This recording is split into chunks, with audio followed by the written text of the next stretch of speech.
Why do good girls like bad guys?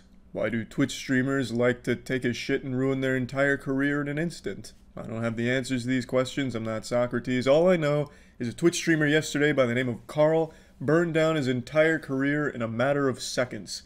And I know hearing streaming and career in the same sentence is vomit-inducing to some. Makes you want to just spit. Gross. I understand because as far as careers go, streaming's one of the easier ones, also one of the safest from coronavirus. Wouldn't be surprised if the WHO starts recommending everyone stops going outside and just streaming League of Legends. But anyway, I get why some people are a bit repulsed by the idea of streaming being a career, but it's time to get with reality it is. And to a lot of people it's their entire lives, as it was for Carl. And yesterday, in just one brief split second, it all vanished, like the world's saddest magic trick. Let me show you the clip. Bitch, say I ain't got money. Say I ain't got money.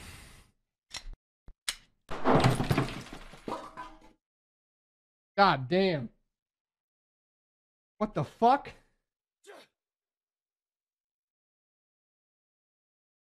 This is what's commonly known as a negligent discharge of a firearm, or as we call it on the internet, a big fucking oopsie. Carl just executed a tub of G Fuel live on stream. I get not liking some of the flavors, but to just put it down like the fucking Punisher here is pretty hardcore. You're also probably wondering why he has his grandmother's slipper on his desk. It's because he was doing shoeies, so he was a bit drunk at the time. For anyone that doesn't know what a shoey is, you're too young to be around these parts, but I'll tell you anyway. It's when you pour the alcohol in a shoe and you drink it. It's pretty easy to comprehend, and it's pretty disgusting. It tastes like you're drinking beer out of a septic tank. It'd be better just to drink the beer out of your car's exhaust, at least then it wouldn't taste as fucking gross. But anyway, he was a bit inebriated, and he had his gun on standby just in case some rogue gamer assassins came to steal his V-Bucks, and unfortunately, the man prematurely ejaculated here and did a bit of a desk pop. It just absolutely blasted around through both his tub of G Fuel and a monitor, and luckily no one was hurt. It didn't go through the next room and take out anyone or anything like that, which is lucky, and he didn't kill himself with it, which is also lucky. So it definitely could have been a lot worse, but I do think this is a really good advertisement for whatever fucking microphone he's using, because that shit didn't even clip. It wasn't ear rapey, it was totally normalized. This man just blasted a gun in a very closed environment, and I could barely even hear it. It was barely even louder than his voice. That's shocking. Sometimes when I'm streaming at twitch.tv/moistcritical, I'll casually burp and it sounds like 3 frag grenades going off into the ears of anyone with headphones on. So I don't know what he's using, but this has actually convinced me that I probably need to pick that shit up. Another thing I'd like to point out is I think this actually serves as a really interesting case study into the mind of a Twitch streamer/YouTuber, because after this mistake he immediately gets into YouTube thumbnail position with the classic shock-faced Ali A style, some of these. And then, bubble text over it, this happened? How? And then the circle with the arrow pointing at it, at the gun while it's shooting. Fucking blasting his coffee can and G Fuel shit. So, I think that's really impressive, that speed, to go from, just ruin my career, to, well, let's profit off that. Right into the thumbnail. So, hats off to him for that quick turnaround time, but goddamn, it actually did cost him everything. I'm not exaggerating. He got banned on Twitch, as you'd expect, for, shooting a goddamn gun on it, and you can't even think about titties or ass on Twitch without getting banned, and this guy just fired a fucking gun live on stream, putting down a tub of G Fuel, which is a sin in and of itself. You knew he was getting banned there, he speed ran that. But he also got dropped from his professional gaming organization, Soar. Soar dropped him in a matter of hours. It was as if he shot that gun, and it traveled through the wall and hit the CEO. Their response time to that was crazy. They dropped him like a fucking potato immediately. Potato sacked the poor guy. Now, in response to all this, he accepted all responsibility, made an apology video on Twitter, which I have nothing against. It seemed like he understood the repercussions, and he believed he deserved them, and he's going to try to work on his firearm usage, I suppose. I don't know. Pretty much everything you could do wrong with a firearm, he did wrong. He did everything shy of pointing the gun at his own face to check if there was a bullet in it, so he really probably should get some tutoring there. Check out a YouTuber Reddit professional, perhaps, to give him some advice. But really, his apology video is pretty sound. I don't want to put the tinfoil condom on or anything, but how many of us think this could have been premeditated for publicity, huh? I mean, I kind of see it in his eyes. Like, why would he have his gun on his desk, right? Like, I just saw John Wick. I'm going to let some lead fly tonight, get some people pretty energized. But then, damn, blasted my own G Fuel can. It's possible. Unlikely, but I've seen a little speculation. I've also seen a lot of people talking about the punishment being too harsh considering no one was injured, but I think it's a great lesson to everyone out there not to play with firearms while doing shoeies. Yeah, you know, maybe your parents did it and they're okay, but that doesn't mean you'll be as lucky. All in all, I have to say I really am wishing Carl the best moving forward. This was a mistake that cost him greatly. And I hope it's something he can bounce back from because I do appreciate the way he handled the consequences. He really manned up, took the cock on the chin and said, you know what, I fucked up and I'm going to be better. And I believe he probably will be. So good luck to Carl moving forward, and let this be a very powerful lesson to everyone out there that guns are not a toy to fuck around with, especially not when you've been taking shoeies to the mouth for an hour. That's about it. So yeah. It's not your birthday, or if it is, I wasn't invited to your party, but I brought you a surprise anyway. A trashy streamer who hit a pedestrian whilst driving distracted and most likely high out of her mind, and she's not a Kick streamer. I know, right? Kick right now is probably just wiping sweat from their brow like, whew, finally. A crime that was streamed that wasn't on our platform, pumping their fist in the office, shaking each other's hands like they won the Super Bowl. She is a YouTube streamer, so let the celebrations commence at Kick. The Gatorade showers are probably in full effect over there. She streams on YouTube, and from what I can tell, and I've only gone through like 3 of her streams, her entire streams revolve around how degenerate she is. She's usually very fucking high. According to the community that watches her, she does meth pretty often before driving. She's always on her phone while driving. It's where all of her content takes place, so she's always looking at chat, getting donations, very distracted driving. And she also had an incident where she was doing Spark deliveries and giving groceries to a customer, and her dog is in the back seat with all of these groceries and ends up peeing on the chips and taking a shit on the other groceries with an entire worm that pops out of its ass like it's a scene out of Ozzy and Drix. And how does she respond to that? She wipes the worm off of the groceries and then still delivers them to the customer who had no idea. I'm going to show you both of these clips here. I'm going to start with where she hit a pedestrian yesterday. He does hear those voices. They're not fake, but I wonder sometimes.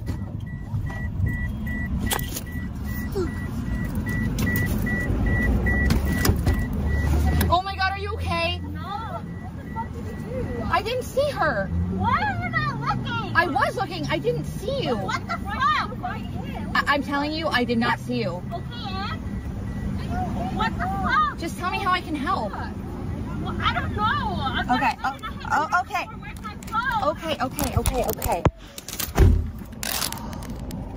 Oh my god, you guys. I don't know what just happened, but it wasn't good. What do you mean you don't know what just happened? Are your eyes lagging? Is this a latency problem, like the ping's too bad so your eyes haven't caught up with what's going on here? Is your brain stuck in Narnia? You just hit a human being because you're too fucking busy talking to your stream. You're not paying attention to the road.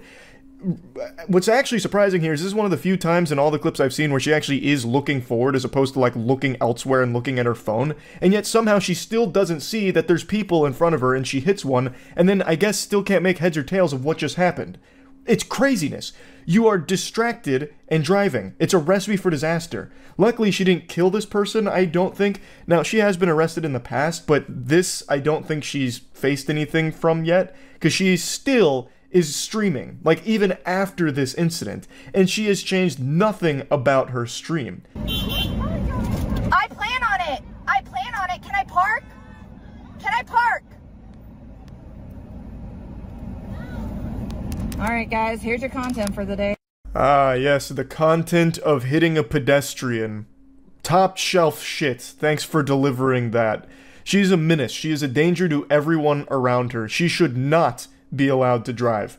Period. Full stop. From everything I've seen, she is not safe to be on the road. And she is certainly not safe to be doing fucking grocery deliveries.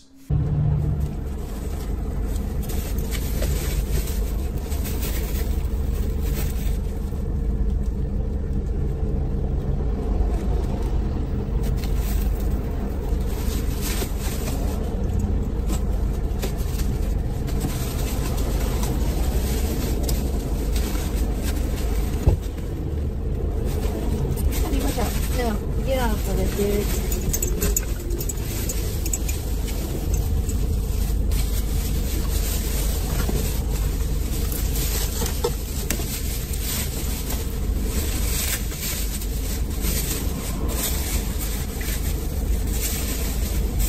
The worm that came out of the dog's ass has nothing on the worms that infest this lady's brain.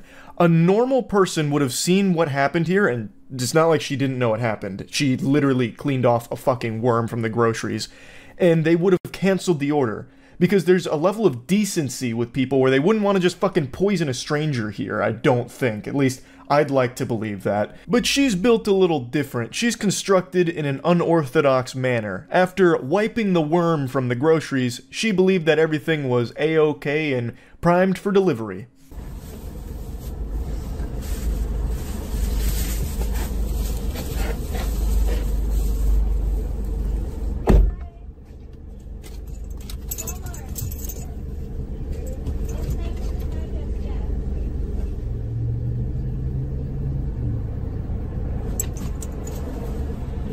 No mention at all to the customer about all the piss and shit on the groceries. Like, at the very least, you could say, like, hey, so my dog's in the car, and he kind of had, like, a field day with his bowels on your food. Also his bladder. I just want to give you a fair warning in case you don't want to consume dog piss and shit. Just thought you should be aware of it. But no, she's like, hey, here's your groceries. Hey, have a good day. Bye-bye. Make sure to leave 5 stars. Appreciated. And then goes right back into her car to continue the stream. That is so foul and filthy, and it's criminal. Like, you can't contaminate people's food and not, like, at least warn them about the potential outbreak. Like, we could be dealing with, like, the goddamn T-virus that spawns from this when the lady eats the piss and shit-covered groceries. Like, it's so gross. It's so disgusting. Even the dog looks out the window and is probably just revolted, like, oh, jeez. Yoo-hoo, pardon. Oh, goodness, she's not going to deliver those groceries. I just shat on them. That would be so foul. Oh my god, she's doing it. No, oh, please, Jinkies. Jiminy Christmas, my god. My owner's a fucking Neanderthal. She's a goddamn idiot. Like, even the dog is looking out the window concerned. And to be honest, I'm concerned for the dog. The dog doesn't seem to be in great health if it's pooping worms in the car. Like, I'm worried for that dog now.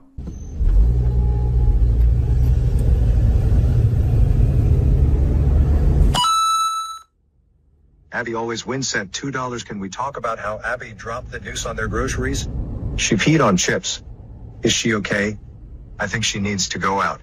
Poop, poop, poop, poop. Dog, dog, dog, dog. The chatters are also concerned about the dog after seeing that, and yet there's no mention at all about the customer who is going to unknowingly consume the dump doomsday that was just produced on top of their food. But luckily this streamer does have an answer to go ahead and calm everyone's fears about the food being ruined. I mean, it's just piss and shit. That doesn't ruin food, which she helps us understand. So Abigail went out like 3 times today and she hasn't pooped, she's peed. Once at the vet, once before that, and then the nighttime, like 2 in a bag. It was not on anything else I checked. I removed it. All is well. That's what bags are for, right? To protect. Hey pal, you just blow into stupid town? You can't really wipe piss away unless you have sponge hands, which I don't think you do. And also dog shit and worms on top of the grocery bags that the food is in. Like, there's no telling what made it through, especially since it sat there for a little bit before you came in there and apparently scraped it off. That's not exactly the optimal sanitization protocol. I'm just gonna go ahead and hit you with the cold water. You didn't get all of it. I promise you that much. But she clearly doesn't view it as a big deal, probably because she's smoking dog piss every day and then going live on YouTube here, which is just a danger to everyone around her. My heart breaks for anyone that gets a delivery done by this lady. That shit is probably rancid. Like, I bet everyone who... Like, you could probably, as an epidemiologist, track foodborne illness outbreaks relative to how many deliveries she's made in the area. And you'd find a pretty crazy correlation, would be my guess. Now, she has been arrested before in the past. I did a bit of a dive on her history. She is a very interesting specimen, to say the very least.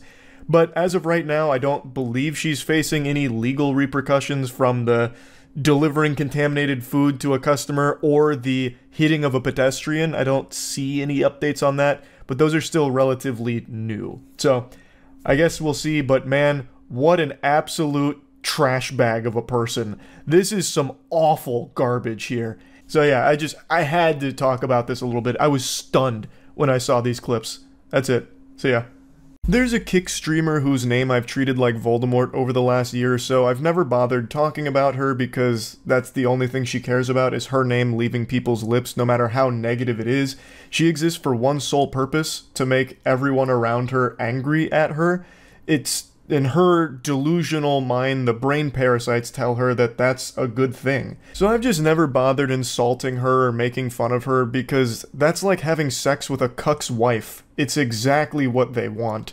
But today she did something particularly heinous. Right? No. No. All right. You know why I wasn't going to?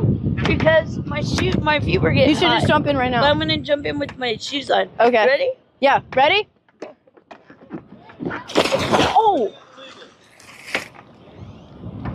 Wait, what the fuck?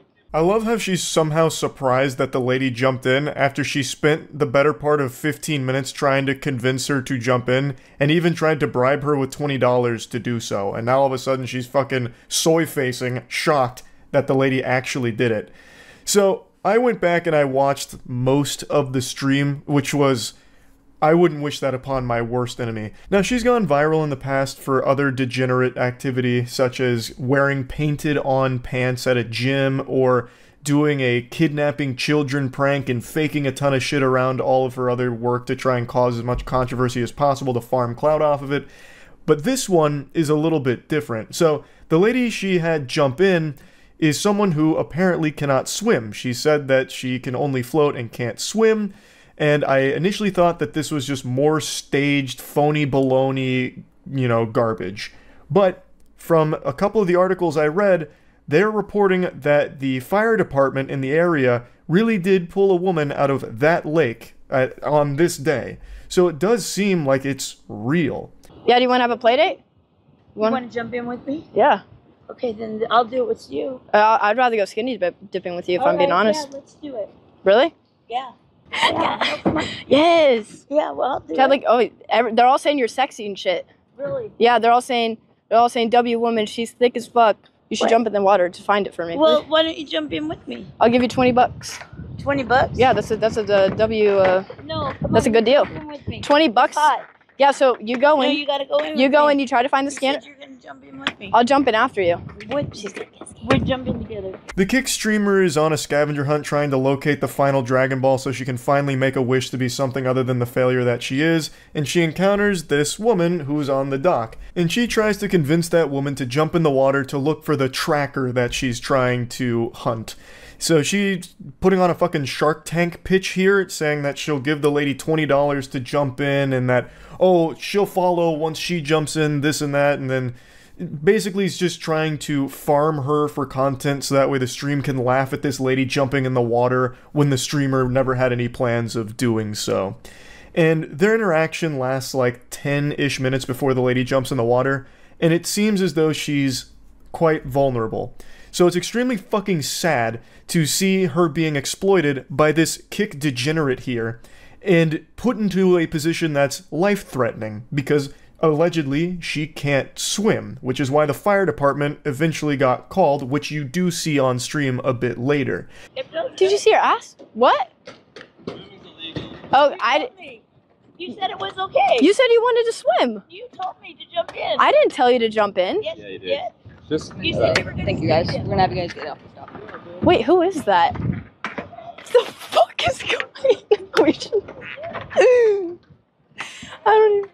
I can't swim. I can only float. Oh, she might literally die. No, stop. Seriously, don't stop. Please, you're actually freaking me out. No, please. You can really see the concern wash over each of their smiling faces as they're confronted with the very real possibility that that woman might drown and die because of the streamer's actions. I really wish this streamer had stuck with her OnlyFans as opposed to trying to pivot her career into just being an absolute insufferable piece of shit. I know her OnlyFans was flopping harder than Morbius, but by God, I mean, it might save lives if she had just stuck with it.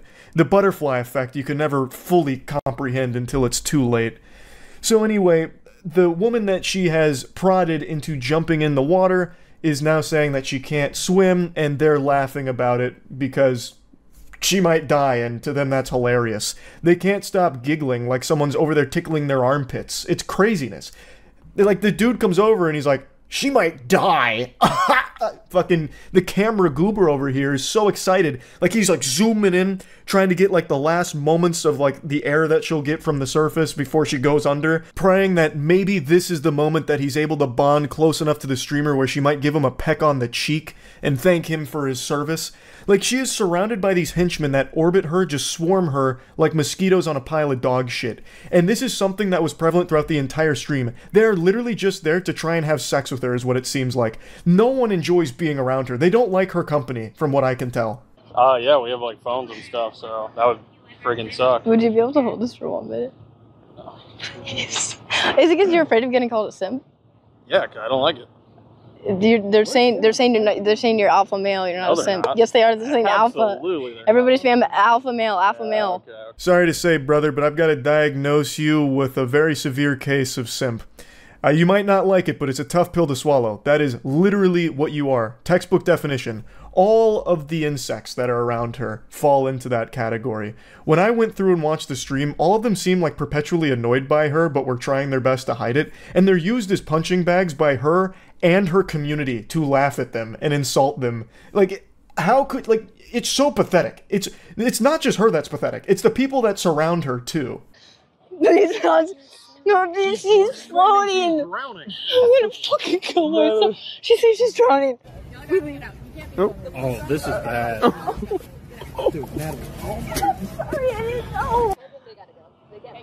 We leave. Oh, this is bad. Invaluable assistance provided by her and her team of dweebs.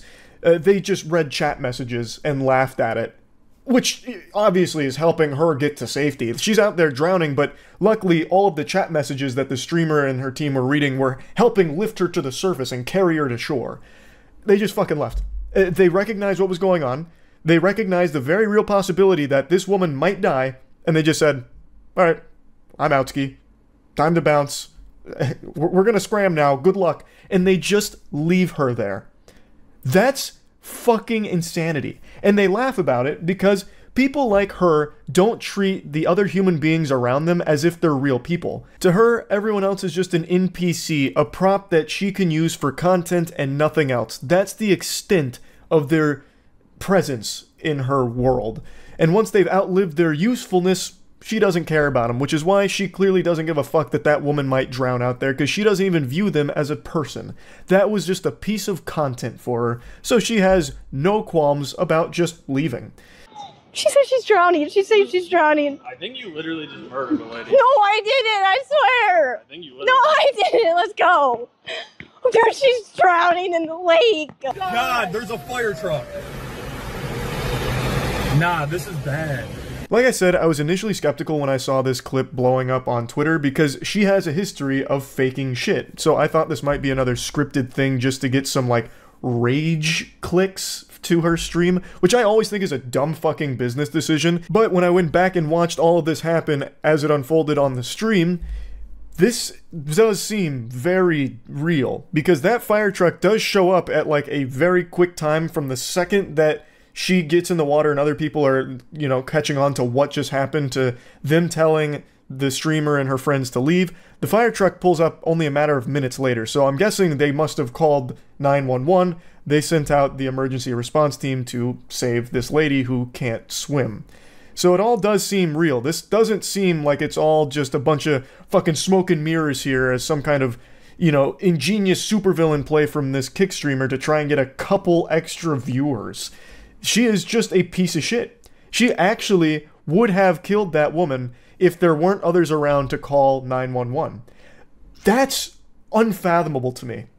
Not only did she not do anything to help, but the dudes that are with her did nothing to help. All they did was laugh at the situation where someone's life was actually in danger. That's so fucked up.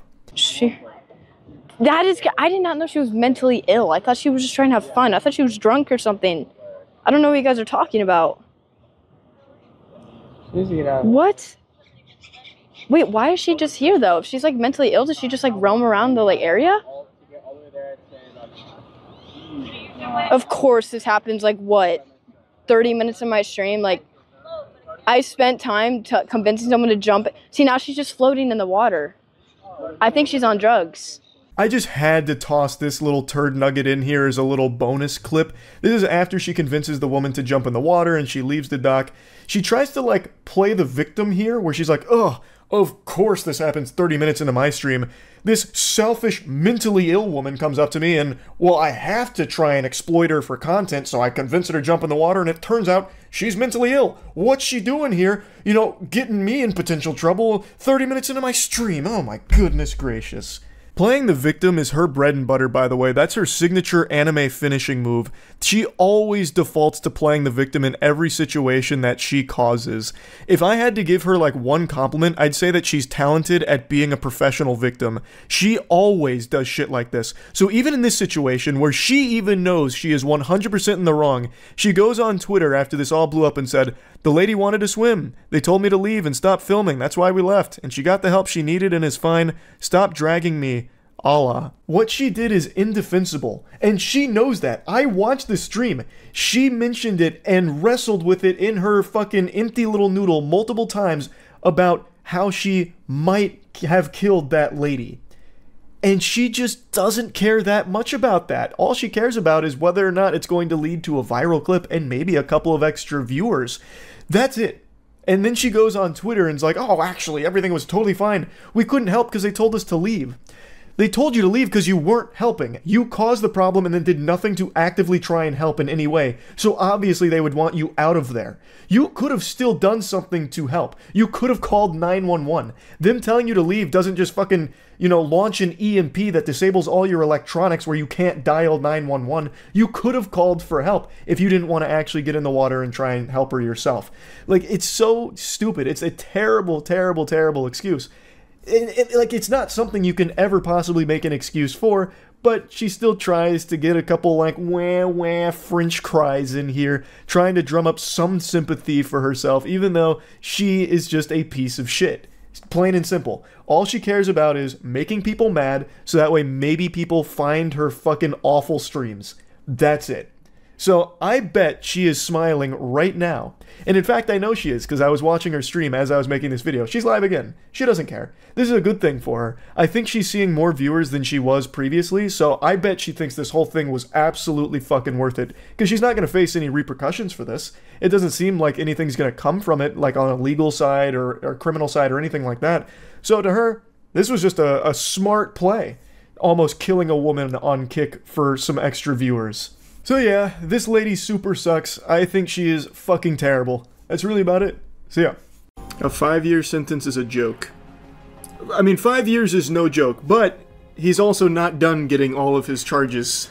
So 5 years is the appetizer. I see you've looked at a little bit on the case, but not enough. Okay, Johnny Somali, he's that nuisance streamer that I've covered for quite a while. He's the guy that does like the world tour of getting his ass beaten. So he goes to a different place pretty frequently, and when he's there, he does his absolute best to harass people, break laws, and just be like the most insufferable piece of shit imaginable. And it usually ends with his face on the floor or his face in somebody's asshole. And he's been doing this for a while. He got arrested in Japan, but they gave him a slap on the wrist. He lied to them, left the country, started shit-talking them. He's been everywhere. But what's most important is, he went to Korea, and he started doing the same shit. Well, Koreans, they didn't take it lightly. They even had like a UAV on this guy where they tracked him in order to find him so they could continue to beat his ass so he would not know a minute of peace. It was beautiful. It was an amazing thing. And he got charged with some very serious stuff. And he just went to his first trial today, and it went really, really bad for him. So, according to Atozy, who went there, and not just Atozy, there's others that are there, kind of just to like see how it all goes and also just relish in the justice that he's finally about to be faced with. According to Atozy, he showed up dreadfully hungover because I guess last night he went live doing shots for donations, and he got super fucking plastered and, like, I don't know, puking his brains out or something.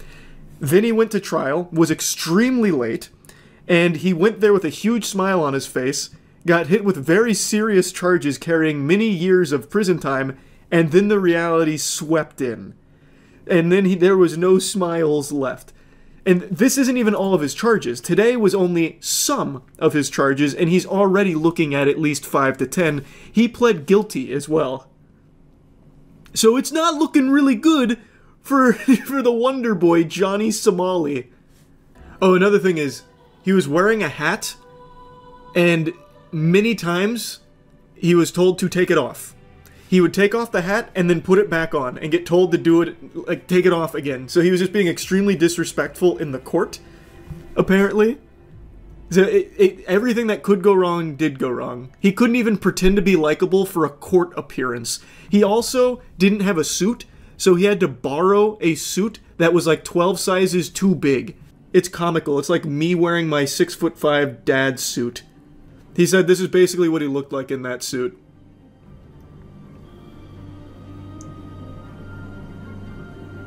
Has he come to America? No, he's still in Korea facing trial for all of his crimes. It's going to be many years before he comes back to America, it's looking like, thank God. He's most likely going to end up locked away in a foreign prison with an entire country that hates him. If he thought the ass-beating global tour was bad before, wait until he gets it in a slammer.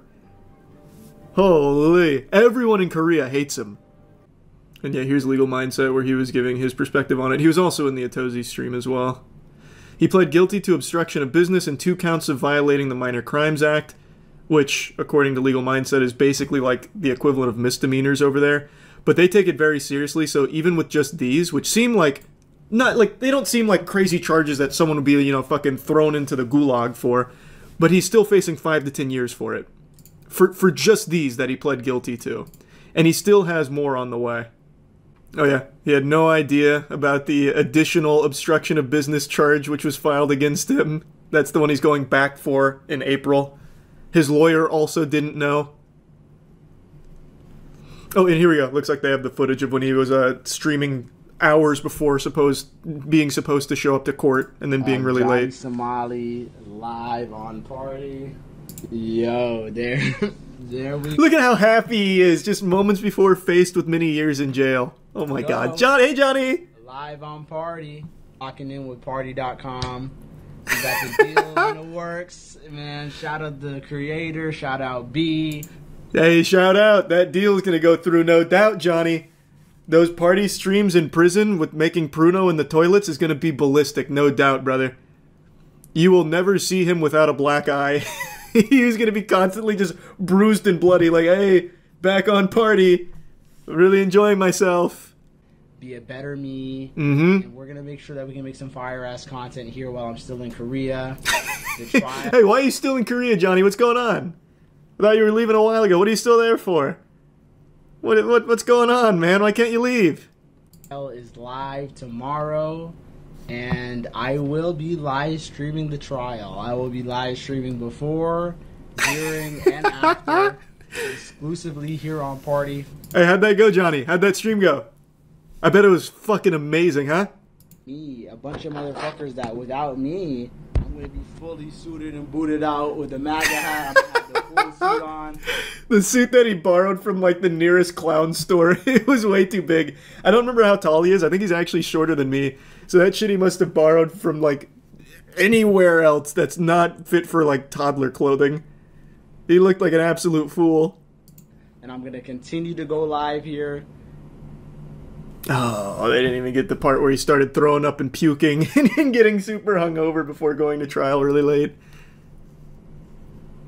Oh, here we go, here we go. I'm giving y'all the first viral moment tonight.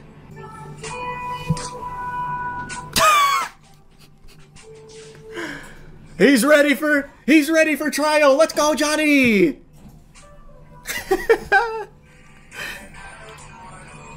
So cool. What a guy.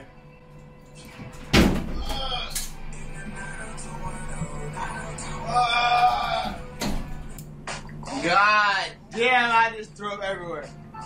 I just threw up everywhere. That's how you know I'm not scamming. I'm not scamming. That's how you know I'm not scamming. Oh, what a fucking hero. I can't believe his first day in court didn't go well. It's so weird. He was prepped perfectly. Yeah, here it is. So just the obstruction of business can carry a maximum penalty of 5 years in jail. It's possible he ends up being sentenced to 10 years behind bars, depending on how the trial plays out. And again, that's not all the charges yet. That's just the current charges that he was facing today, pled guilty to. Oh, it's so good. He's also been accused of violating anti-terrorism laws, threatening to sexually assault female streamers, drug use, AI deepfakes, violating Railroad Act, even spreading North Korean propaganda. He's not facing any of these, to my knowledge, yet. Korea has a 90% conviction rate, don't they? Here, you know what? He explains it better than I ever could. But, yes, kind of. Here. Yeah, they were pretty shocked.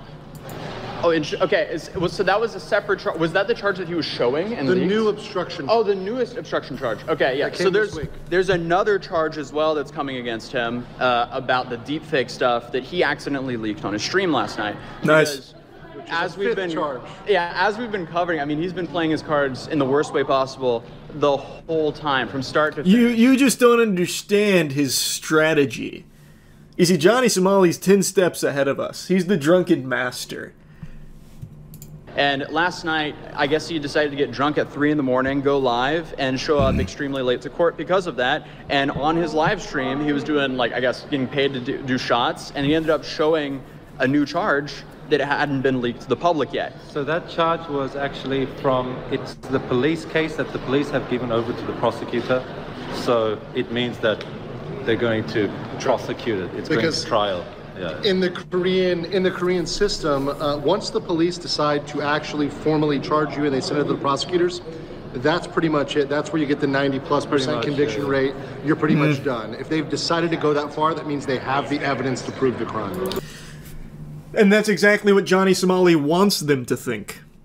He's got them eating out of the palm of his hands. He just needs to go get his ass beat a couple more times. It's going to reset his noodle, and he's going to once again, it's going to be like taking the Limitless pill. Johnny Somali unlocks 100% of his brain when he's suffering from CTE from all the people in the world that continuously use him as a punching bag.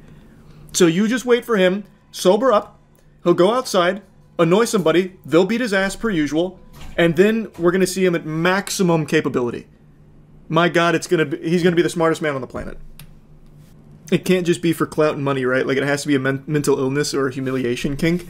Humiliation kink only goes so far. Usually, a humiliation kink doesn't result with you doing things that'll send you to jail for fucking 10 years.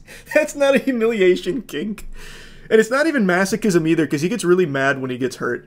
He starts crying. Like, actually crying. So I don't know what it is. I think it's just actual delusion. I mean, it definitely is a mental illness. 100% is a mental illness.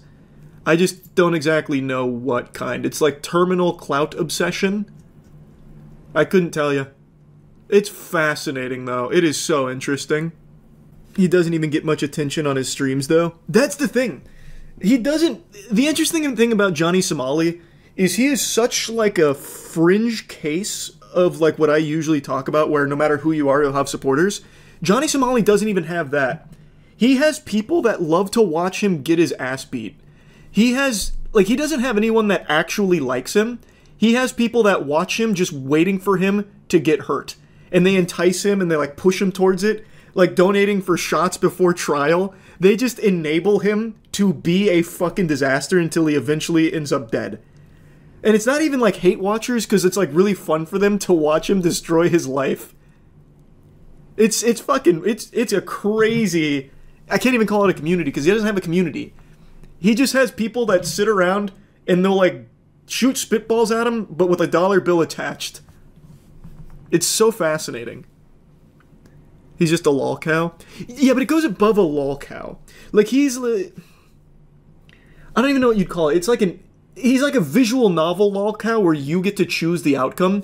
Because most of the shit he does, it's the chat, like, enticing him to do it, convincing him it's a good idea. So they are, like, actively guiding him down the path of being the ultimate fucking destructive loser that's going to get thrown in jail or dead. It's like they get to guide him. Like, they're taking him down the Telltale game, you know, tree for the bad ending. Kind of like a choose-your-own-adventure. Yeah, it's kind of like a choose-your-own-adventure. Never heard of this guy? I have no doubt you don't know Johnny Somali's name, but you know his work. You probably just don't recognize him with his eyes open. Usually he's concussed on the ground after getting beaten on stream. I'm confident you've seen his mini highlights of just getting pummeled in public. He is internationally hated. He is. He is internationally hated. He is like a unifying force across the planet. Just this scourge that when he enters your country, everyone's united looking for him so they can beat him up. Like, I wasn't kidding. In Korea, they actually set up like a UAV is the wrong word. And GeoGuessr is definitely not the right way of describing it. But they set up something so they could track him, tell each other, so they could go and attack him. Because he is just that hated. He is that bad of a person. He is that much of a menace. Who are his role models, man? I don't know, a Wobbuffet with the amount of times he just gets hit? I couldn't tell you. I don't know who his role models are. I don't even know if he knows who his role models are. All he does is just look for ways of getting himself hurt. Wouldn't you feel like a failure if you were a parent who spawned this? I've said this before and I still maintain it. I think there's only so much parenting can do. Sometimes, like in Johnny Somali's case, I'm sure maybe his parents weren't great. I have no idea. Maybe they were amazing. But there are only some things that you can control. You can't control your son getting hard addicted to clout online to the point where he's willing to throw his whole life away for a couple of donations, right? Like, you can't... What are you as a parent going to do about that? Like, he's a grown-ass man. They can't just, like, walk into his room and unplug the Ethernet cable, right? Like, there are just some things that you as a parent don't have control over. I don't know his parents. I have to imagine they are probably fucking livid. They probably are so sad about this. Because it's gotta suck, man. You raise a human being for 18 years, ends up like Johnny Somali. Fucking rough. Oh, another thing worth mentioning. He is always the one to instigate it. He's usually the ones to make the threats. And then he starts actually crying when they beat his ass for it. 이 새끼 내병변 장애 있나 봐. There it is. Oh yeah. I see how you censored it. So you can see the start. He came at him with like the fucking flying front kick, and then Johnny's like running away. It's so good. Then they chase him down. Up 2, but he's most likely gonna get 1 to 5. I don't know, man. Maybe I'm a little too optimistic, but I really think there's a chance Korea just does not play games with this. The charges are bad already, but even aside from that, he is just so openly disrespectful, not only to the public, but to the court system as well. He showed up over an hour late, hungover. He kept putting on his hat when he was told repeatedly not to. Like, I feel like they're not gonna go easy on him. It's, again, maybe I'm just, huffing the hopium, but I just have a feeling. That would be the best thing they could do. Because that would finally, maybe, start to be a deterrent to these IRL nuisance streamers. I know all of you already know this, but I can't stand public nuisance streamers, the absolute degenerate losers who go out into the world and film themselves just harassing random people. Basically, just pathetic worms that go out into the world and treat strangers like NPCs to spit on and use as props for their content. And one of the biggest goofballs in this category of content is named Johnny Somali, and he was just arrested in Japan, which is the most unsurprising news of all time. The only shocking thing about this story is that it hasn't happened sooner. Johnny Somali is a name you might have heard a couple of times over the last few months because he has said himself that he will do anything necessary to achieve clout, and the path he's chosen for that is to go to Japan and just harass everyone by spamming racist shit at them and a lot of deplorable garbage. It's a mystery how he hasn't been deported or killed. He actually flirted with death one time on stream not too long ago, actually, where he was barking up the wrong tree and was nearly sent to meet his maker. Yeah, nigga, yeah, and what? Just don't camera. All you have to say don't grab nothing. Oh. Anonymous sent $3 Hiroshima, Nagasaki, Hiroshima, Nagasaki, Hiroshima, Nagasaki, Hiroshima, Nagasaki, Hiroshima. 外国人同士喧嘩してんぞ、殴り合いめっちゃしてんぞ。金玉を殴り合いしてんぞ、外国人。Absolutely beautiful haymaker delivered there, complete with like a Viking screech there, like a primal guttural yell as he delivers the most telegraphed hook I've ever seen in my life. But these two goobers didn't react to it at all. They just ate it like it was a bowl of cereal. And I also loved the timing of that donation because it played that Mario coin sound effect, so it actually felt like he had just got the coins beat out of him by this guy. And I love that we also have another camera angle here to capture the aftermath, because they tried to play it off like it barely hit them, but you can actually see one of them pooled blood a little bit on the ground because they got knocked out, like briefly.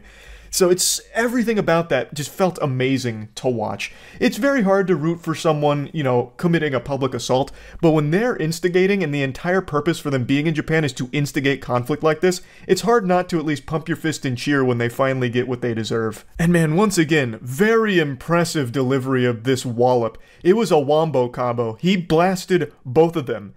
Fucking Johnny Somali watched his friend get clobbered, and then he said, "Excuse me, what about second breakfast? May I have one? I want what he's having." And then he also gets blasted too. Like, he did nothing to prevent it at all. He just sat there and took it.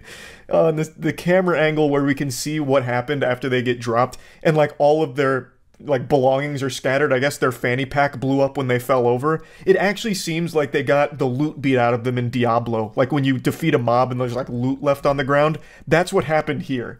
And they completely deserved it. They started that whole thing. That clapping really sums up this whole situation. When these two goofballs got dropped, everyone who witnessed it clapped. They celebrated. Like they had just watched their favorite sports team win a big game. They were happy to see them finally get dropped. Now, I'm not here just to go through memory lane of all of Johnny Somali's worst moments. There's plenty of videos that go over his history on why he's just an absolute degenerate loser. But he has now been arrested, and that's what I want to talk about, because that is a huge W. That is long overdue. So he got arrested because he broke into a construction site on stream, and there's footage of him being arrested because he films everything that happens there because it's all content. And this might actually be the happiest moment of his life because he knows this is another article about to be written about him, which means maybe a couple extra viewers there to point and laugh at him like the clown he is.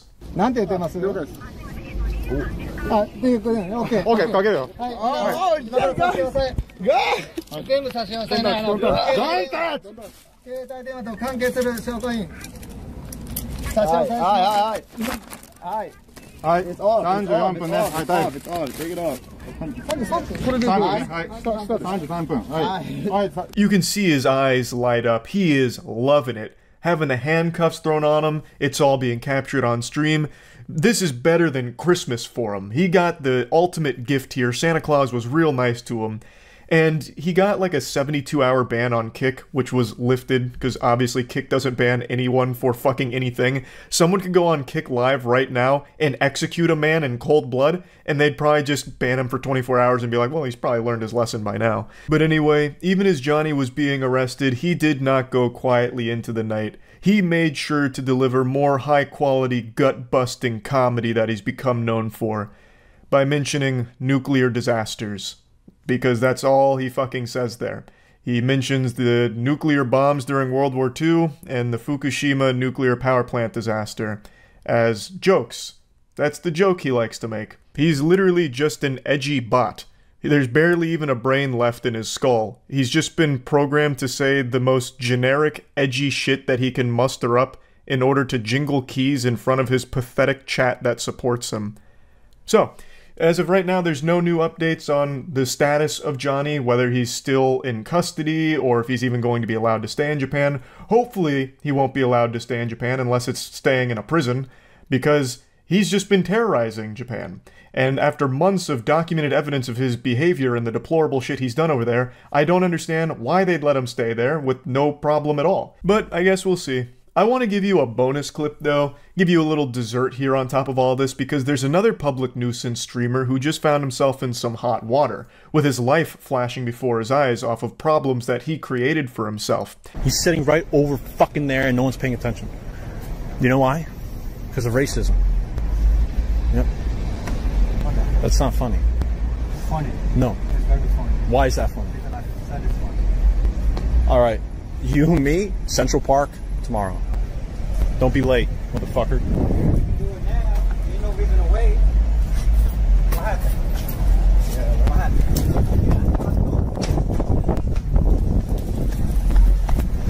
Who could have possibly predicted this outcome? Are you trying to tell me a guy like this is a coward? Say it ain't so. I don't believe you. I don't believe what I'm seeing here. So full disclosure, I don't know who this guy is. It seems like he's just another one of those revolting ooze douchebags that just instigate conflict. But in this case, the person that he's starting all the hoopla with actually just calls him out on it, and he's like, alright, then we'll fucking fight. The streamer point blank challenges him, tells him to meet him in Central Park tomorrow. Obviously, he's being very vague on purpose because he has no plans of engaging in any kind of pugilistic combat here. And then when the stranger's like, no, why wait? We can just settle it now. Which is such a badass line, and the second he unzips his jacket, you can almost hear the streamer's heart skip a beat. He's getting palpitations, and fight or flight kicks in, and you know he's not fighting, so he just bolts out. I have no doubt that is the fastest he's ever run in his entire life.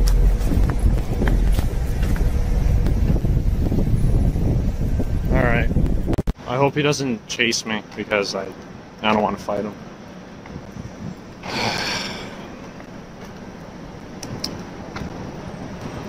Am I a pussy beta? Perhaps.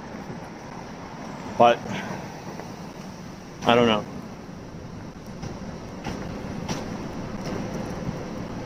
I'd legitimately feel bad for him if he wasn't such a scumbag.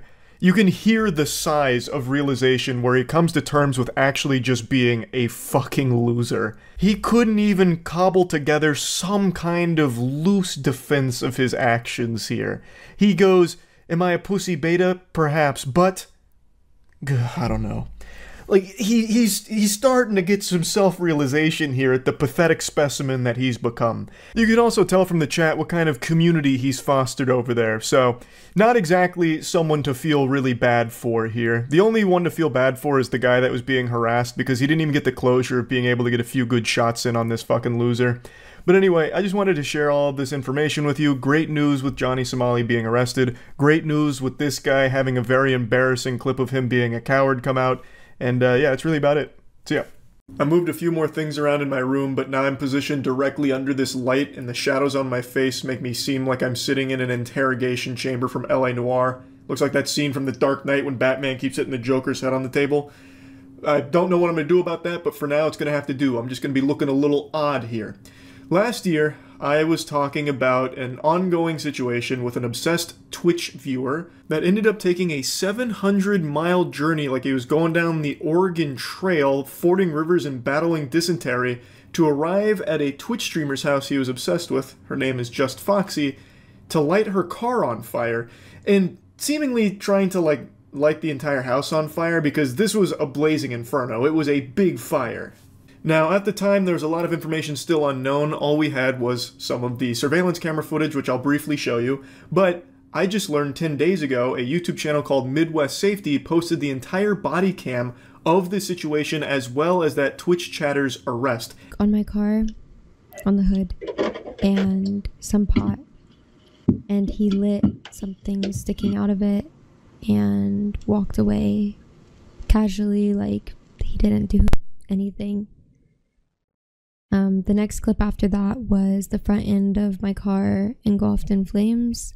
The firefighters came very quickly, and I'm very thankful for that, because the fire spread to the fence and burnt the side of my house as well. Now, at the time, we didn't know too much about the individual behind it, but now, a year later, I know more about this guy than I do some of my own cousins. So his name is Farhan Jami. He has been arrested, and we know his fate. Spoiler alert, it's a prison sentence. And we have the body cam footage where he is looking like a pathetic fucking goober. But before showing you the body cam footage, I'll go ahead and tell you what the motivation was, because I imagine a lot of you were able to piece it together, kind of sniff it out. He was one of Just Foxy's big donators. He had apparently donated a lot of money over a period of time, and then found out she had a boyfriend, and was so upset by that he flew out to her area, then drove to her house to set her car on fire as a way of getting revenge. The suspect, wearing a loose-fitting pair of lighter-colored sweatpants, latex gloves, a darker-colored shirt, a hat, and a mask, sets a box-shaped object on the vehicle. He then sets another object on top of it with a fuse-like wire sticking out of it. The suspect lights it with a lighter and walks away, which leads to the entire front end of the vehicle being engulfed in flames. Here's the director's cut of the arson, and you get a good look at him and the device that he made. Dude made a goddamn Fortnite gadget here for this fire. He made a certified whatchamahooza. It's like a fucking kids next door contraption for this fire.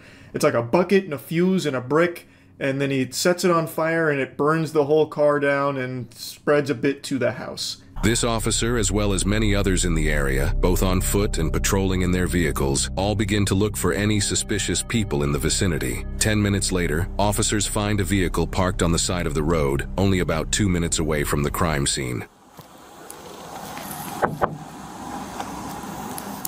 What's going on? Not exactly a criminal super genius here, not the mastermind you'd read about from like a comic book. So the guy commits this crime, and then he drives 2 minutes away from the scene of the crime and takes a bit of a snooze, or at least pretends to sleep. You don't expect a lot of intelligence from some deranged lunatic like this, but you would expect someone that just committed a serious felony to at least have the wherewithal to drive further away.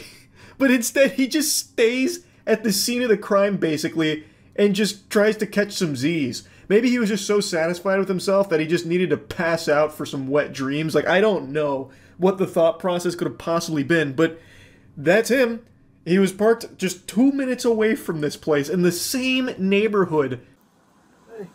Hey, what's going on? Not much. Just wanted to rest up a little bit. I have a long drive. Why are you doing it out here? No reason. Hey, keep your hand up. I'm just putting my seat up. Well, keep your hands up. Where do you live? I'm from New York. You're from New York? Yeah. Why are you doing out? What are you doing out here? Just came to visit a friend, really. Where's the friend live? Down in Cincinnati, but he's working, like, doing some construction over here. This guy's a smooth talker. He's got the silver tongue here. He's weaving some very intricate lies. I'm here visiting a friend. That's really kind of the best he's got for that. So why are you sleeping in a random neighborhood if you're here to visit a friend? It's just so good that he happens to be a fucking giant turbo idiot. Because he gets caught immediately. Thank heavens. He didn't get away with this crime at all. And this whole scenario with him only gets even more ridiculous. He is so fucking stupid, it is shocking. So why did you decide to just pull off in a neighborhood to sleep? I'm so confused. Because I drove 40 miles here, and I literally came like an hour ago, and I was like shot, and so I just needed to knock out. So you just pull off into a random neighborhood? Yeah, I mean, it was right off of the street, whatever it is. I really didn't know where to go. And I'm sorry if like they called the cops or something, because they probably thought I was, I don't know, doing something weird here. But I swear, like, I'm not doing anything crazy out of left field or anything like that. You mind if we search the car? No, please, go for it. He might actually be the worst liar ever. Playing Among Us with this guy must have been just the freest dubs of all time. He cannot spin a coherent story even slightly, and everything he says gets proven wrong within 10 minutes. It's the quickest speed run I've seen for someone's lies getting debunked in a body cam. The reason why I ask is because there was somebody who set a car on fire. Who set a car on fire? Yes. Like, what do you mean? Like, how do you set a car on fire? They set the car on fire. Like they lit the gas tank? Mm-hmm. That's crazy. Oh, jeez. Wow. Jiminy Christmas. What do you mean they set a car on fire? How do you even do that? Is that even possible? Can cars even be on fire? Like, what did he do? Like, set the gas on fire? The gas tank? Oh, goodness gracious. Ooh, wow, that's not good. Like, What, you telling me, like, maybe put, like, a box on the hood with a bucket on top and a fuse and then lit that on fire, which burned the whole car down? The car happened to belong to a Twitch streamer or something? Like something like that? That's crazy shit. Whew. Some people, am I right, officer? We gotta be careful. There's psychos out there. Fist bump. Like, this is not even a human way of reacting to something. He is an actual NPC. He's trying so hard to be, like, surprised by it that it gets into, like, fucking Neil Breen level acting. Like, this right here is something you'd see from Tommy Wiseau's The Room. Oh, geez, how's your sex life? It's so odd, and I feel like the officer immediately knew right then and there, like, yeah, this is the guy. Who would possibly respond to this information like that? I came because I landed at CVG, and I drove, it's like 40 miles, and I was already shot from the freaking flight. So where does your friend live? Somewhere like down there, but he works up here. But no, like something like that. I honestly just made the first right off that road. Made the first right because I was like, yo, I need a place to just knock out for 30 minutes, and it ended up being a few hours.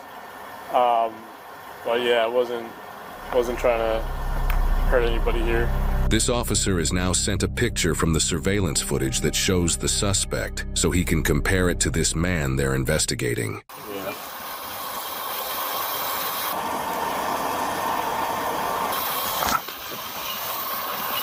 Oh, this guy's good. Yeah, my friend, he's like down over there. I was up over here and then got all scrambled around, and then I just got a little sleepy, so I pulled on over into this neighborhood to take a little 30-minute nap, turned into a few hours. Oh, also, this guy, Goofball, he openly just said multiple times the officers can search his car if they'd like. So obviously they were going to, and they found some pretty incriminating stuff.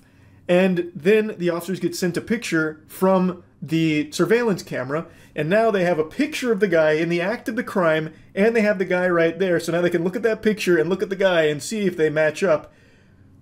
And guess what? They match up pretty well. It's about the same outfit. I want to see if there's a mask in here.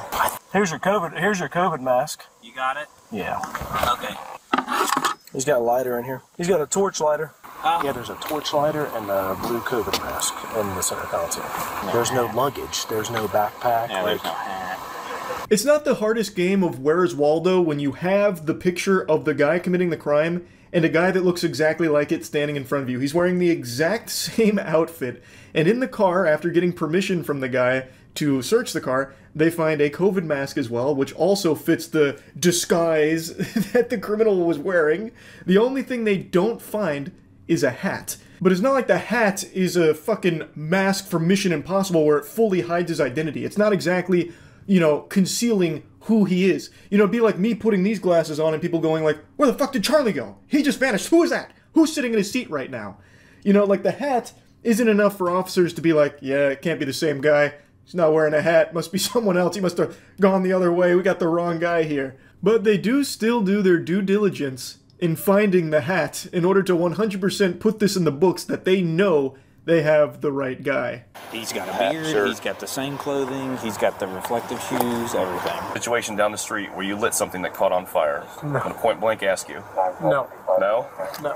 Okay. I understand that you're over here visiting friends, but you parked over here for a reason. Is there anything else you want to tell me? It's not me. That's not you? No. It sure looks like you and everything you're wearing. It's not me. That's not you, huh? Look a little closely. His poker face is too strong. Even when confronted with the overwhelming evidence, they even show him a picture of himself. He goes, nope, that's not me. It's actually that scene from SpongeBob with Man Ray and Patrick when it came to Man Ray giving Patrick's wallet back. While searching the area around the suspect's car, officers found multiple plastic bags with a hat, multiple sets of latex gloves, and another mask within them, not even 10 feet away from the vehicle, underneath a pine tree. Got his gloves and everything. Yep. Holy shit, how did they even find that? It was so well hidden. It was like finding the One Piece. Ferran did an extraordinary job of burying the evidence by putting it 10 feet away from his car next to a tree. You could have probably seen that by accident just by looking at his car. It was that close to it in plain sight. So they found the hat and everything else that was used in the crime. And so they take it to Ferran saying like, hey man, We found the bag that you tried to hide. Do you want to just confess to it now, or do we have to keep playing this game? Are we still going to go through this song and dance? Can you explain why no more than 10 feet from your car is a hat that matches the exact picture from the suspect in the video? I can't, but Are your fingerprints going to be on that bag? maybe, I don't know. Is your DNA going to be in that hat? It shouldn't. Okay, so there's no way your DNA can be in that hat. So when we test it, we're not going to find your DNA in there. Yeah, I mean, you shouldn't, no. Okay. I guess I'm a little confused. This is a pretty random, off the beaten Just so you path know, area. I did see people walking around it. Okay, this is a very random area to be. Just when you thought the chess master was caught in between a rock and a hard place in a checkmate position, he flips the board around on you. You see, he just cooked up a really smart story here. Just so you know, I did see people walking around here. That's good. We never even stopped to think that he could be being framed by people that happen to be walking around this neighborhood at 3 a.m. That is food for thought. We might need to play with that narrative here, that storyline. Actually, I do kind of want to toy with that a little bit. I want to slap the cheeks around on it. Let's experiment here. So you mean to tell me that the criminal in the video that you have seen, that's not you. There just happens to be another person of the exact same build, wearing the exact same clothing that you're wearing, with the exact same beard, with the exact same hair. The only difference is they had their COVID mask on instead of in the center console, and they had a hat. And the real criminal, your doppelganger, was also happening to be walking around at 3 a.m. in the same neighborhood that you decided to randomly park in to take a nap while visiting your imaginary friend. That's the story you're trying to sell me on right here. Yes. Now look, when I was asleep, somebody might have come, thrown a bag there. I don't know. We'll be back with you in a bit, okay? I got pretty much everything over here that's his. You got gloves and a mask. In the other bag, you have gloves, a receipt, a mask, something else, and a hat. So this is everything he was wearing. So they've got pretty much everything here, and yet there is still more that they gather to prove beyond a shadow of a doubt that it's this guy. They not only have everything he was wearing and everything he used, despite him saying that his DNA shouldn't be on there, which, by the way, isn't even him saying it won't be, because he's still leaving the door open for the possibility that it might be. Like, what the fuck? How could it be there if it's not yours? Like, what happens? Your doppelganger came through, broke into your car while you were sleeping and took some of your hair or grabbed some of your spit while you were asleep and rubbed it all over the material, so that's how your DNA can show up there even though it's not yours? Like, what the fuck? He's not even saying that it won't be. He's saying that it shouldn't be. But I'm already getting off on another tangent for this fucking awful fanfic that he's weaving. But not only do they have all of the material that he was using, they then also have other surveillance camera footage from other houses that confirm he didn't get there at midnight like he claims. People who live in this area also have surveillance footage that caught the specific times that the suspect parked on the street. Officers discuss these specific times and relate them to the suspect's claim of being parked there since midnight. 2:21 is when it got lit. 2:27 is when they're saying they saw the video of him coming in here. So him being here since midnight is not correct. So you said you came out here around 12, around midnight? They got video of you pulling in here around 2:25. You've been lying to us from the start, man. So we're taking you back to the PD. I know the evidence is overwhelming, but I'm not the guy that did this. I don't know what to tell you. I'm just not the guy who gets my hands dirty, you know? Like, it's just not me. A convincing argument from Ferran here, but the evidence was too much. Every single piece of his story was proven wrong, all in the time span of like 20 minutes maybe. They not only got the accurate time for when he really did pull up, which was minutes after setting the car ablaze, but they also found all of the pieces of clothing and items used in the crime as well, and a picture of him at the crime. So, I think they've got the right guy, I'm pretty confident to say, and he was sentenced to 46 months in prison for this crime.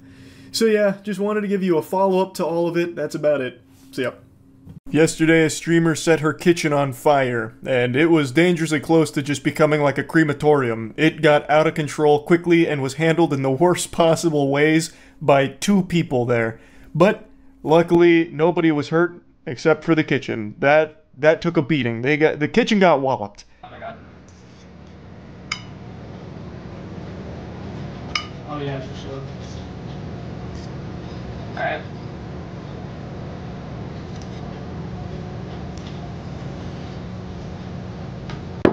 It starts so innocent, simply cooking in your lingerie on stream, a pastime we can all relate to. I can't even remember the last time I went into my kitchen and tried to whip up some fucking spaghetti without my bare butt cheeks hanging out. Now you might be asking yourself, what mystery cuisine is she in the process of preparing here? When I was first watching this clip, because the clip that went viral is about a minute long, but I wanted the whole kit and caboodle, so I went to like most of this segment here, and I really thought that she was just playing with condoms and milk.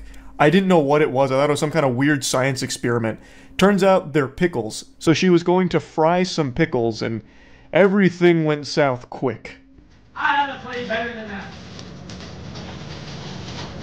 I don't like pickles, but I've never had them fried before. Oh, it's gonna be lost. Oh, turn the fan on. Genius. Lost. 25. Should I turn the oil down? I don't know anything about this. I've never done this before. I've never fried them before. Holy shit. I think the oil might be ready though. Yeah, I just... Oh, I hate the smell of burning. I actually hate the smell of deep fryers. Are you burning something? Only a little bit. Bro, what the fuck is that? The cracks are already starting to show, and I'm not just talking about her ass. So the dude over there is like, is something burning? What's going on over there? Holy shit, did we get invaded by a smoke demon? Why is this happening? What in tarnation? And you can see she's over there with a giant puff of smoke like a ninja vanishing with a smoke bomb. And it's only going to get worse. So she's talking about how she's never fried anything before, so she doesn't really know what she's doing. She's kind of winging it. And I recognize I'm no culinary expert myself. We can all agree on that. But I would say, why not just look up a quick tutorial on, like, the steps to take? You know, just glance at WikiHow. So that way you might be able to prevent dying in a fiery doom. Like, we have technology. Wait! That shit is smoking so much. It's the... Oh my god, Tanner's on fire! It's on fire! Bro. What do I do? Turn it off! Turn it... What the fuck? What do I do? Bro, turn what it do I off! do? Turn it off! Tanner, hurry up! Tanner! Turn it off! Tanner! Turn off! I don't know what to do! Honestly, just another great example of how detrimental panicking in a situation is. When you let fear take the wheel, your goose is already cooked. So she just starts yelling about how she doesn't know what to do, so she's frozen. She's out of the game, basically. She is on the bench now and is a spectator. She is no longer participating in trying to solve this issue that has been created. You know, as she's sitting there saying she doesn't know what to do, the fire is getting stronger. The Fire Nation is building up power. And now it's up to Tanner here to take control, but he's also panicking. So he's also just sitting there watching it. Now, Fire Marshal Charles here, what they should have done, the optimal solution here, would be just to put a lid on it. That would have been checkmate right then and there. But let's say there was no lid for this pan. The previous night a burglar broke in and stole it. You can use salt. It takes a lot of salt, but you can use like a few handfuls of salt on a small grease fire like this, and it will extinguish the flame. Grab the... Tanner! Grab the... Grab it! Tanner! What oh my god, Tanner! What is it? Tanner! What is it? Oh my god, Tanner! Tanner! I don't know what it is! It grabbed the extinguisher! Tanner!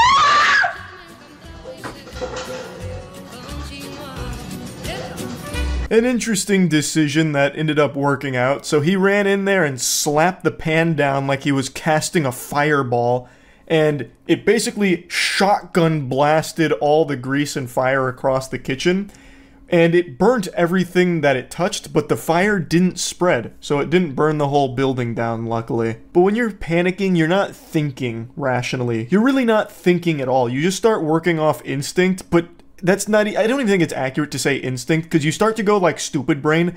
Like your brain smooths out in moments of crisis, and you start making the worst decisions ever. So I actually was in a kitchen fire scenario. It was never like out of control, but it was starting to get to that point. And for some reason, my little tiny reptile noodle up here thought, oh, okay, I'll just put this underwater, because it was small enough I could move it to the sink and pour water on it. That's actually the dumbest thing you can do.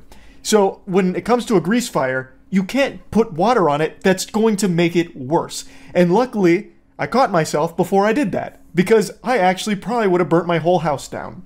So it's one of those things where once you lose your composure, once you stop being calm, you start making horrible choices. Like here. Oh my god! Oh my god! Oh my god!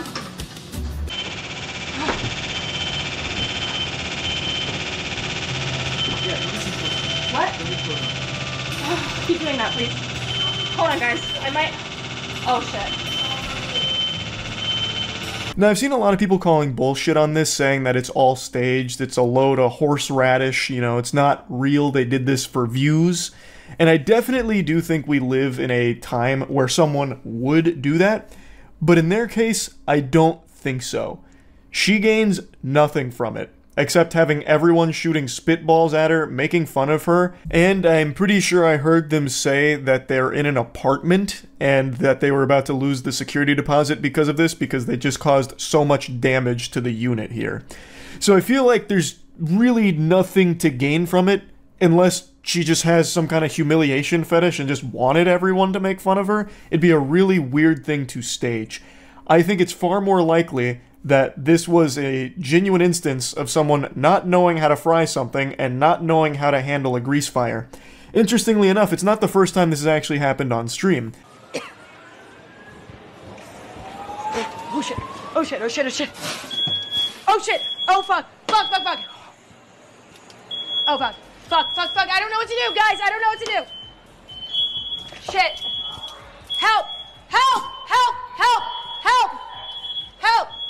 Help! I don't know what to do, you guys! Guys, I don't know what to do! Help! Help!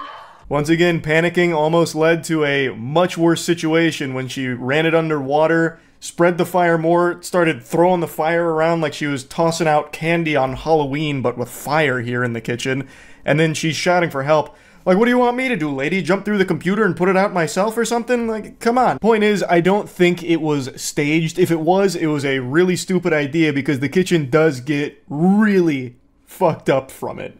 Like, it's not fake. They definitely didn't CGI this on some kind of advanced soundstage. Like, they're not in the studio where they filmed The Mandalorian or anything. It'd be a really dumb thing to stage because I don't think she stands to gain very much from it regardless. But maybe there's a good lesson to be learned here for anyone that didn't know how to handle a grease fire prior to this. Just don't do anything you saw them do. What you do, you fucking put a lid on it if you can find one. That should be like your go-to strat. I think that is the tried and true method. It's just the optimal strategy, really. In my opinion. There's a couple different tactics, but I think that one's just the simplest. And of course, remain as calm as possible. I know it's easier said than done, you know, there's definitely some times where I'll be in like an emergency situation and doing nothing productive. I'll just sit there going,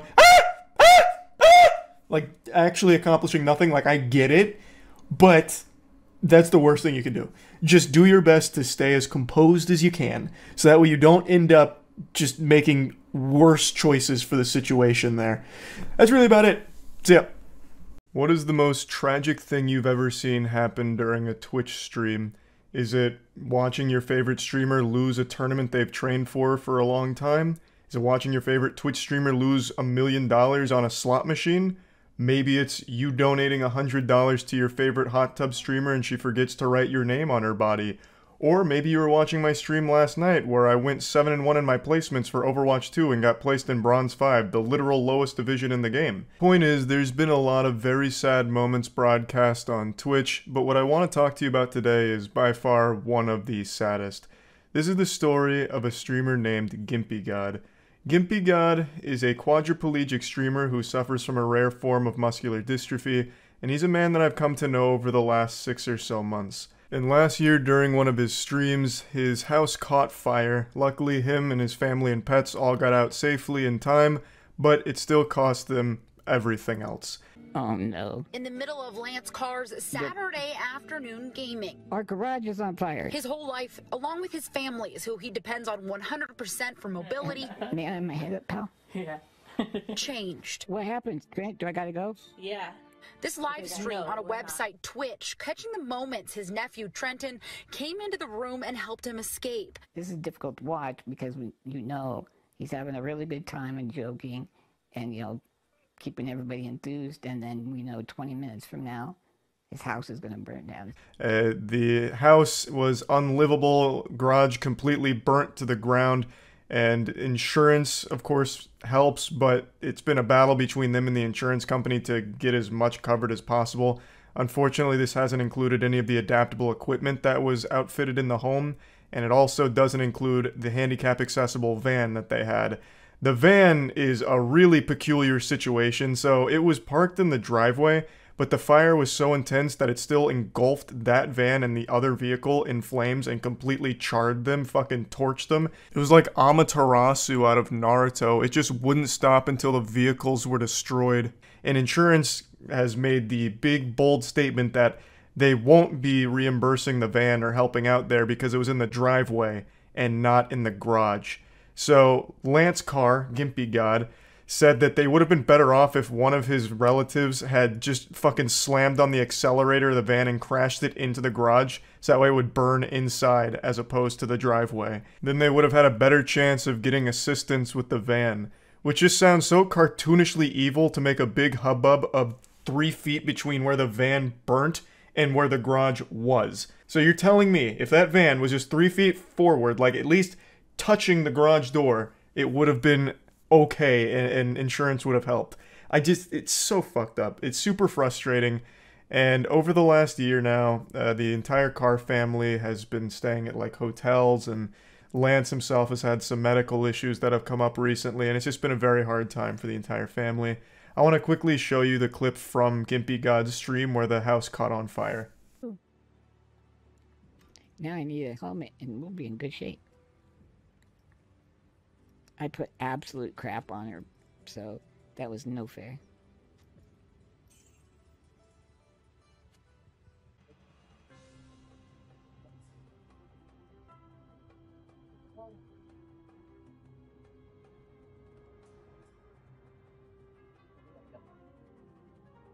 I'm not sure what it is now. I mean, the room's full of smoke. He's out, everything's totally fine, but it's, at least one of those days for people. The video is sped up a bit, but you can see the room filling with smoke, and shortly after, the stream goes out. Now, Lance games using a special piece of adaptive equipment that allows his eyes to work like his mouse so he can play games. Unfortunately, all of that was lost in the fire. Pretty much everything in the house was lost to it. Just an extremely sad and horrifying situation. There's at least a little good news though, since it's been about a year now, they're finally getting close to moving back into a home, so that way things can potentially start going back to normal. But that doesn't include any adaptive equipment, which is very expensive. So I'm doing a bit of a charity stream fundraiser to help Gimpy God and his family so they can hopefully afford the adaptive equipment again and improve Lance's quality of life. Over the last year, they've been in and out of hotels and hospitals, so Lance hasn't actually even been able to have a proper bath. He's only been able to get sponge baths in that entire time. At the house, they had this track system which would lift Lance and be able to put him in a bathtub so he could be properly washed. But since that equipment all burnt, they've been unable to do that for almost a year now. So I just want to try and help out. So right now at twitch.tv/moistcritical, we're getting real wacky and goofy and wild, doing a big stream to help raise funds for the family. So please feel free to stop in, but don't feel obligated or pressured into donating. Just stopping by and watching to support is amazing as well. And of course, as always, per usual, I'll have a link to the stream in the description of the video. So yeah, I just wanted to share a bit of Lance's story here. He's a great guy, and his family and him have fallen on hard times, but things are looking up, and I'd just like to do whatever I can to help improve Lance's quality of life, as well as just help the family out as much as possible. So yeah, that's really about it. So yeah, let's just call it like it is. We'll be honest with each other, a little heart to heart. No reason to pull any punches. There's a lot of weirdos in Twitch chat. I might even be talking about you specifically. Maybe you're one of the goofballs I'm referring to. And unfortunately today, one of these weirdos crossed a line and became a criminal. A streamer by the name of Just Foxy had her car lit on fire by an arsonist who was a stalker of hers from Twitch chat. This deranged imbecile drove 700 miles to this streamer's house to try and meet her, I suppose, and then eventually set her car on fire. Brother, I wouldn't drive 700 miles to drink from the fountain of youth. This is crazy shit. This is unhinged behavior, obviously. I believe this is a case of a parasocial, obsessed fan. At least that's the impression I get from the story, because this kind of thing has unfortunately happened before in the past. It's horrifying. I watched him put a brick on my car, on the hood, and some pot. And he lit something sticking out of it and walked away casually, like he didn't do anything. The next clip after that was the front end of my car engulfed in flames. The firefighters came very quickly, and I'm very thankful for that, because the fire spread to the fence and burnt the side of my house as well, which my mom and animals were inside of. Now, Just Foxy does have security cameras around her house, and she was able to capture the entire incident. So this was a big say cheese moment, because she caught this guy in 4K for the Criminal Cringe compilation, and according to her, he was also arrested. But she hasn't posted anything about the individual or the arrest yet, because clearly it's an ongoing and very sensitive case. But she did post the CCTV footage from the event, so I'll go ahead and show you the raw footage of it. Goober alert, goober alert. He tries to put on like a disguise here, so he's got a mask and a hat pulled down real low, but it's pretty inefficient because it still looks like he's got some patchy-ass mutton chops there.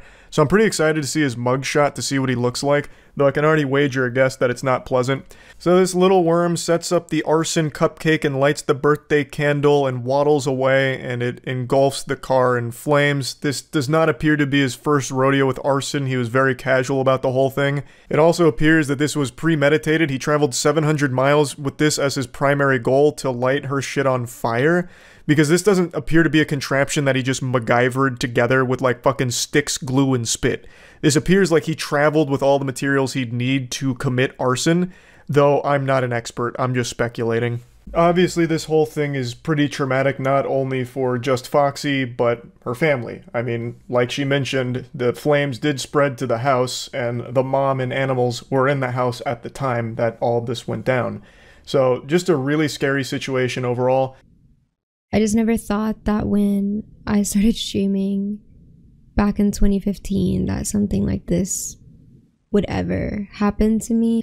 It is super sad. It is something that most people aren't going to think about when they start streaming, because I imagine most people, myself included, go into a stream assuming that everyone that's watching them is just there to be entertained and nothing further. Everyone's, you know, mentally stable. There's not going to be any kind of fishy business or anything weird afoot. But unfortunately, it's just becoming more and more common for viewers to form this parasocial relationship with the content and the creators that they enjoy watching. And I think that plays a large part into a situation like this, where that parasocial relationship becomes an obsession. And then it becomes a stalker. And then it becomes this. And it's fucking scary. By no means is it just Foxy's fault. Unfortunately, this has happened a couple of times in the past. Like Amaranth, a little while back, had a stalker in a similar situation where the stalker drove fucking, you know, tons of miles to her house and lit her trash on fire to try and burn down her house. Literally just like fucking cremate the place she lives. Somehow that would work in his favor so they could live happily ever after or some shit. It's deranged. It's scary. Amaranth also had another stalker that sold all of his worldly possessions on the other side of the world, literally gave away all of his corporeal belongings, so that way he could move closer to Amaranth so he could stalk her more efficiently. It's fucking scary. There are people like that, unfortunately, on Twitch, and I feel like a lot of people outside of the streaming space don't really understand that. So I want to tackle a couple of conspiracies that have sprouted up from this whole situation, because somehow Twitter brain rot found a new way of shocking me with the stupidity. There were a lot of people claiming that this is all baloney. This is a bunch of nonsense mumbo-jumbo. She's faking everything. There are people just outright denying that the CCTV footage was even real. They were literally covering their eyes and plugging their ears, like acting as though the CCTV footage doesn't exist of the guy literally burning her car down. So I don't even know where to start. You are too far gone if you think that this is somehow CGI or deep faked.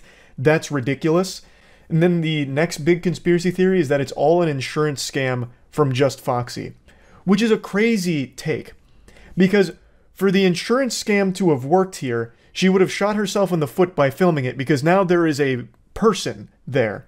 There is a person in the footage, and that person has been arrested, according to Just Foxy. And if this was all an insurance scam, that guy would squeal. He would absolutely be like, she paid me to do it, this is all just an insurance scam. Like, everything would crumble. It would be a terrible insurance scam idea to film your own insurance scam, which is why insurance scammers usually don't want the video evidence. Like, that's usually what unwinds and untangles a scam like that. So that would be a crazy plot twist if somehow this was all an insurance scam, because there would be so many things wrong with that theory. And then the other thing I keep seeing from people, which absolutely shows me the majority of the internet is actually 9 years old now, is them saying, like, why does she care? She's got insurance. She'll just get the car right back, or, you know, things like that. What do you mean?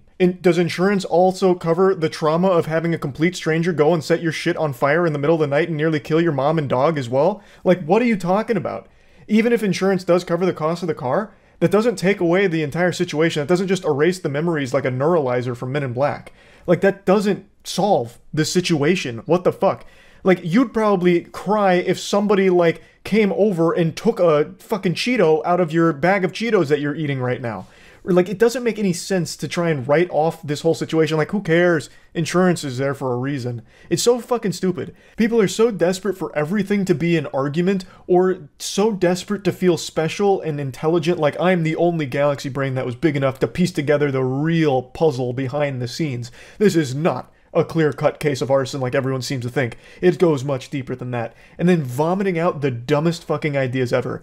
It's just infuriating because on the video she posted about it, the comment section is an absolute mess. Pyrocynical made a video about this just recently, and he pointed out a lot of the comments, so I went to check, and there's even more now. Like, the video is heavily disliked with her just sharing her experience with this very awful event that happened to her, and there's so many people just saying she deserved it for being on Twitch, or it's all just a lie, it's ridiculous, you know, you won't fool me. It's so fucking dumb. There is no such thing as innocent until proven guilty here. I don't think she's guilty of some kind of conspiratorial giant insurance scam. That would be nuts. Like, all of it just is so ridiculous. I don't know how we got to this point where everyone wants to make everything a problem. Like, no, we can't agree that your car being set on fire and your house almost burning down is a bad thing. In fact, here's why it's a good thing and you deserved it. Like, what the fuck? Like, how terminally online and ill can you be to actually have that take? But yeah, horrible situation. I wanted to talk about it a little bit. This apparently happened like a week or so ago, and she just now released the information about it because she's been dealing with the aftermath of the situation. So I'm excited to see more details from the arrest because I really want to see the guy's mugshot. I'm very excited for that. And yeah, that's really about it.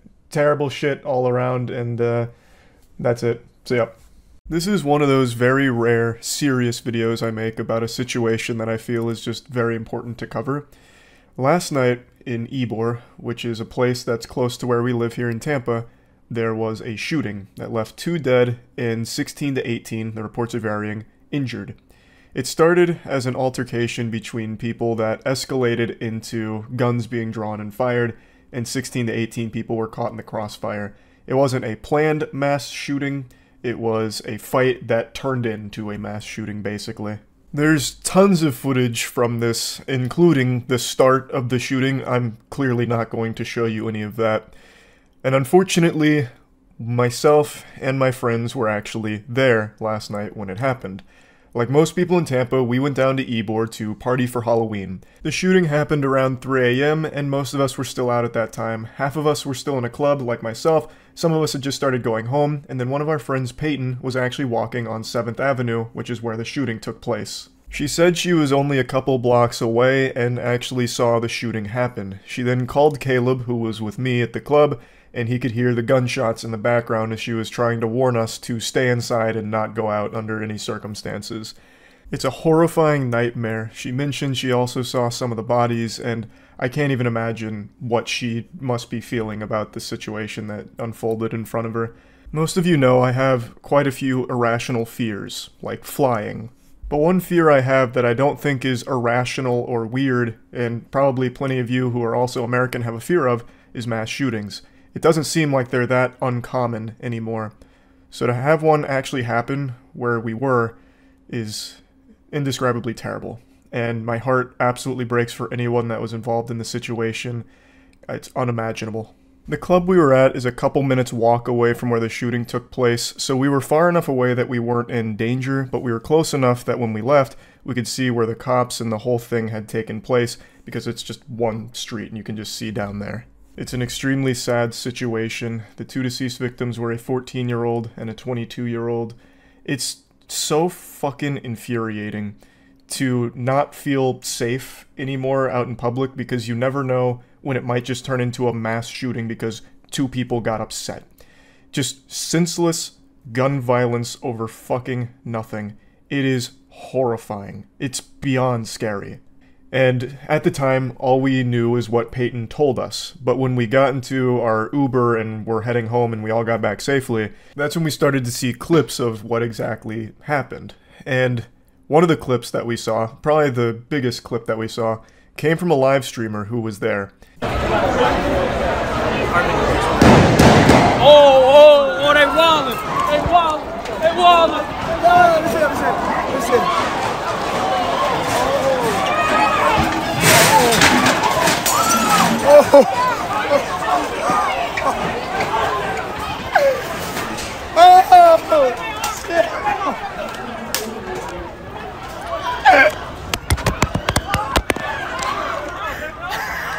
The streamer caught a lot of shit for this because he is heard audibly belly laughing about the situation, and you can see him smiling ear to ear here, looking like he just got told the best joke in the world while also being tickled during a shooting. He has made a statement about this. He was replying to someone who gave him the benefit of the doubt, saying, "I don't think enough people know that in traumatic situations, people often react in ways that people who are uninvolved would see as inappropriate. This is how the brain works to protect us in moments of distress."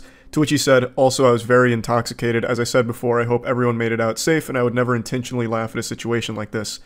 I don't think there's enough alcohol in the world to make you drunk enough to laugh during a mass shooting, but what they're describing here about laughing during traumatic situations is a real phenomenon. I am familiar with that. I've seen that before when studying in college. It's something we went over, and I don't necessarily know if I believe him that that's what happened, because he seemed extremely excited, almost celebrating that he was capturing these moments on his stream.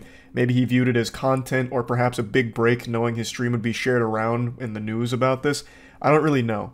But there is something still very off-putting about the way he responds to it, but I'm just going to go ahead and also give him the benefit of the doubt that perhaps this really is just how he responds to traumatic situations like this.